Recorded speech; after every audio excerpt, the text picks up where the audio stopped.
ഇന്ന് അത്തം. കർക്കിടകത്തിൻ്റെയും പഞ്ഞമെല്ലാം മാറി കാർഷിക വിളവെടുപ്പിൻ്റെയും സമ്പൽ സമൃദ്ധിയുടെയും ഓണക്കാലത്തിൻ്റെ തുടക്കം കുറിക്കുന്ന അത്തം.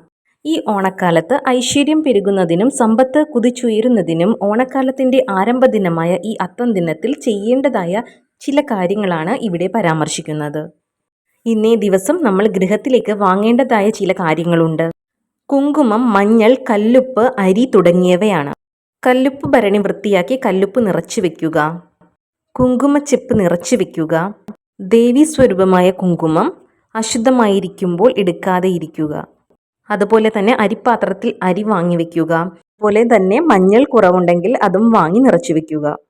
അതുപോലെ തന്നെ നമ്മുടെ കയ്യിലുള്ള കോയിനാണെങ്കിൽ പോലും ഇന്ന് തുടങ്ങി ഒരു കുടുക്കയിലിട്ട് സൂക്ഷിച്ചു തുടങ്ങാവുന്നതാണ്.